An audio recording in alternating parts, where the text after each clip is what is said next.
Guys അടുത്തത് പോകുന്ന മസാനി അമ്മൻകോവിലേക്കാണ്. അപ്പം നമ്മൾ മസാനി അമ്മൻകോവിൽ എത്തിക്കഴിഞ്ഞിരിക്കുന്നു. കണ്ടില്ലേ, ഇതാണ് മസാനി അമ്മൻകോവിൽ. അപ്പം ഇവിടെ നല്ല തിരക്കുണ്ടായിരുന്നു. നല്ല തിരക്കെന്ന് വെച്ചാൽ നല്ല തിരക്കുണ്ടായിരുന്നു. അപ്പം നമ്മൾ ആദ്യമേ അമ്പലത്തിൽ കയറുന്നതിന് മുന്നേ ജസ്റ്റ് ഒക്കെ ഒന്ന് കറങ്ങി വെള്ളമൊക്കെ കുടിച്ചിട്ട് കുറേ നേരം ബസ്സിലിരുന്നല്ലേ, അപ്പോൾ വെള്ളമൊക്കെ കുടിച്ചിട്ട് പോകാമല്ലോ എന്ന് കരുതി.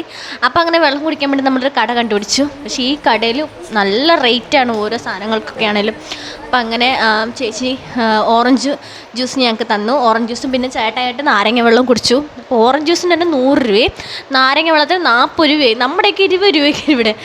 പക്ഷെ അവിടെ നല്ല വിലയായിരുന്നു എല്ലാത്തിനും. പിന്നെ കുറേ ടോയ്സ് കടകളും അങ്ങനെ കടകളൊക്കെ കണ്ടു. അപ്പം എല്ലാത്തിനും നല്ല മുടിഞ്ഞ വിലയാട്ടോ. നമ്മൾ മലയാളീസാന്ന് പറഞ്ഞു കഴിയുമ്പോൾ അവർ നന്നായിട്ട് നമ്മുടെ കയ്യിൽ നിന്ന് പൈസ മേടിക്കാനും നോക്കും. നമ്മൾ വൃത്തികേട് കൊണ്ട് നമ്മൾ മേടിക്കുകയും ചെയ്യും. അപ്പം അങ്ങനെ ടോയ്സ് കടയൊക്കെ കണ്ട് അമ്പാടിക്ക് ഒരു ടോയ്സൊക്കെ മേടിച്ചു. പിന്നെ അത് കഴിഞ്ഞാൽ തിരിച്ച് നമ്മൾ അമ്പലത്തിലേക്ക് കയറാൻ പോവാണ്. അപ്പം അമ്പലത്തിൽ കയറാൻ വേണ്ടി നോക്കിയപ്പോൾ നല്ല തിരക്കുണ്ടായിരുന്നു. കണ്ടില്ലേ, നല്ല തിരക്കാണ് അമ്പലത്തിൻ്റെ അകത്ത്.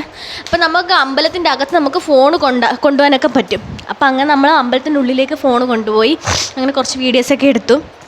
അപ്പം അങ്ങനെ തൊഴാനായിട്ട് നമ്മൾ പുറത്തു നിന്നാണ് തൊഴുതത്. കാരണം ഉള്ളിൽ ഭയങ്കര തിരക്കാണ്. നമ്മൾ പുറത്തു നിന്ന് തൊഴുതിട്ട് നമ്മൾ വെളിയിലിറങ്ങി വന്നപ്പം ഇവിടെ എന്തോ ഈ സാമ്പ്രാണിയൊക്കെ കത്തിച്ചിട്ട് ഭയങ്കര പ്രാർത്ഥന എന്താണെന്ന് എനിക്ക് മനസ്സിലായില്ല. പക്ഷേ കുറച്ച് നേരം ഞാൻ അവിടെ പോയി നിന്നു, അമ്പാടിനെ കാണിച്ചു തന്നു. പിന്നെ ചേട്ടായിയും ഇങ്ങനെ പുറത്തൂടെയൊക്കെ പോയി കറങ്ങി. അതിന് നമ്മൾ തിരിച്ച് ബസ്സിൽ അവിടെ എത്തി. നമ്മളിനി ബസ്സിൽ കയറിയിട്ട് നമ്മളിനി അടുത്ത പളനിക്കാണ് പോകാൻ പോകുന്നത്. അപ്പോൾ ഗൈസ്, പളനി യാത്ര നമുക്ക് നാളെ വീഡിയോ ഷെയർ ചെയ്യാം. അപ്പോൾ ബൈ.